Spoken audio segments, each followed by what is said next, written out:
Welcome back to Farming Simulator 22, and today we have a little bit of a different scenario to dive into. Now, as you guys know, we recently picked up this High Country Duramax with a full suspension, full lift kit. I mean, it's got gigantic American Force wheels, it's got Interco tires on it.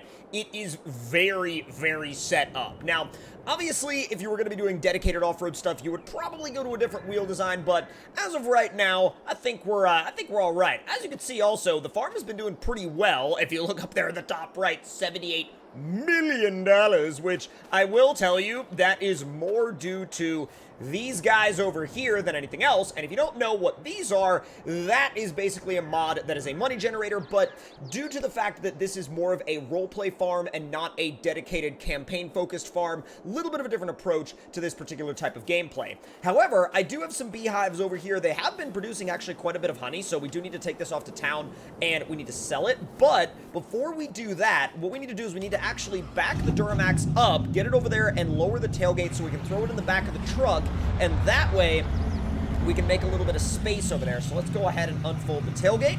We'll throw that honey in the back of the truck, and we'll just strap it down so it's ready to go once we're ready to head to town with it. So let's see. Let's throw you in the back. Oh, boy. Can we, like, rotate you? Thank you.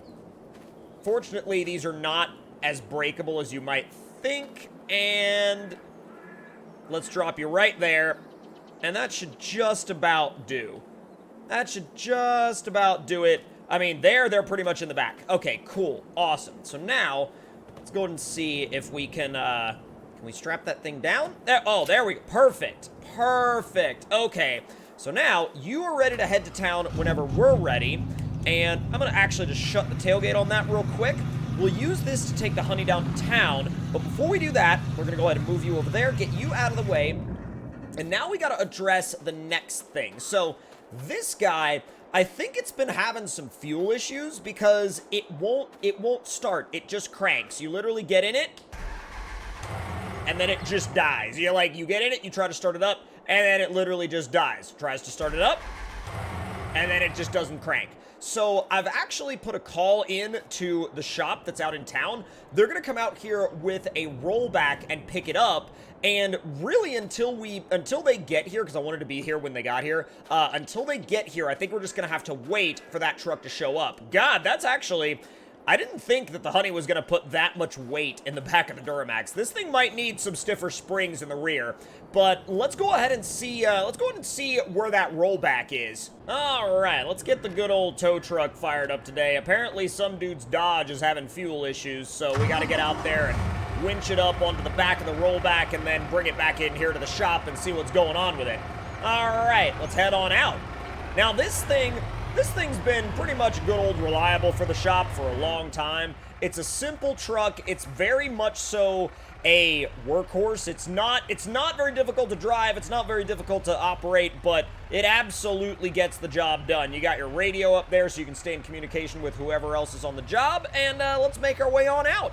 So this is going to be, I would say, a pretty simple task because we're not having to recover anything from, like, you know, a perilous situation or anything like that. We just literally have to head out to the guy's house, pick up the truck, and flatbed it back to town. So I think what we'll do is we'll probably just back it up to his barn and lower the rollback and go from there. I mean, he told me that he had the truck just sitting in the barn and it just wouldn't crank. So once we get out there to the house, it should be good to go. Now this thing is, I believe, what is it governed at? Like 93 miles an hour? That's not terrible. The steering is a little jumpy. I might have to get the guys back at the shop to look at the steering on the tow truck because it is way jumpier than, like, every other truck I've been driving lately. All right, now he said to turn right at the Texaco station with the Big Bud sitting out front. Don't know why that's there. Whoever put that there doesn't really know what they're doing, but let's make a quick right, head down the gravel road, and we should be getting within range of that guy's house pretty dang soon. It is so pretty out here in the fall. You can see all the fall colors coming out on the trees. It's definitely a gorgeous time of year out here in this Elk Mountain area. Well, there you go. Not bad. Man, I wonder what's going on in that field. That's it's a bit odd looking.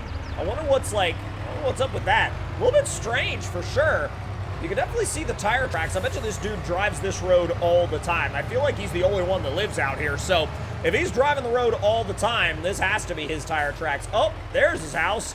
Alrighty, so I see his barn. I actually see the Dodge in his barn. And I know he said it was a dually, but I'm starting to wonder if it's actually going to fit on the rollback or not. Alright, y'all. Let's see if we can get this thing turned around. He's got a sick Duramax, though.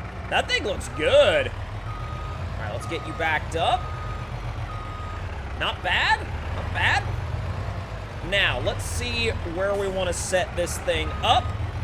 And we should be good to go once we lower the rollback and we winch the Dodge up onto it. So that should be a decent enough spot. All right, let's go ahead and get the bed all extended out, lifted up and extended down. And that should be about as lined up as she's gonna get. Yeah, that's definitely lined up well enough.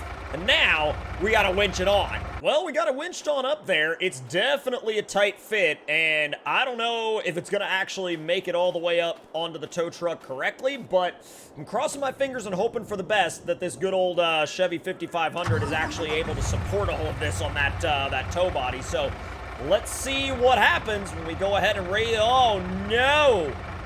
Oh, that went well. All right, guess who forgot to secure it? Me. Oh boy. Oh, this went well. All right, let's see. Enter. Oh, come on. Can we not? Hold on. All right. Tension belts. That should be good. Now, yup, here we go. Come on. Oh, dude. Not only does it fit, but it actually freaking works. Oh, that is perfect. Well, looks like it's time for this thing to head back to the shop and head on back to town. Let's go. Bro, it barely fits on the back there. It is what you would call properly thick. And I'll tell you, after driving this thing before completely empty and now driving it with the Dodge on the back, you can definitely feel the difference in the weight. I mean, that is a heavy truck on the back there. God, it really doesn't fit. I mean, it's actually about as perfectly centered as we could get it, I feel.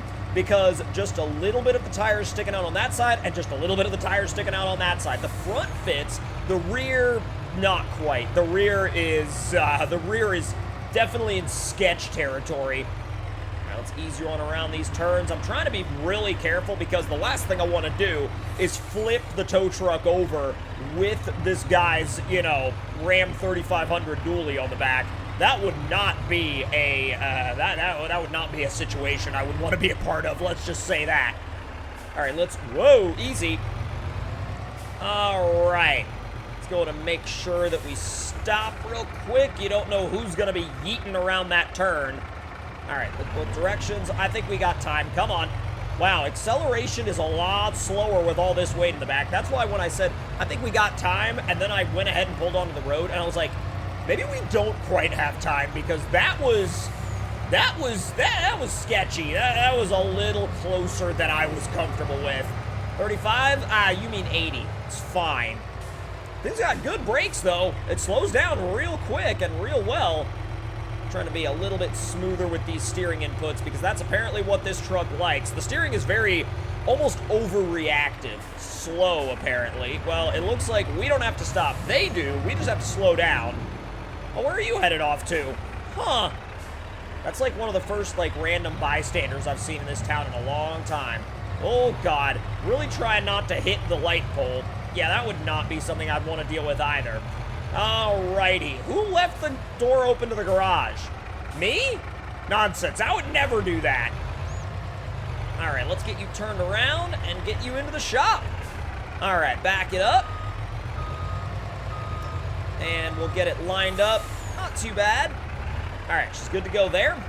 Now we got to go ahead and get that door open.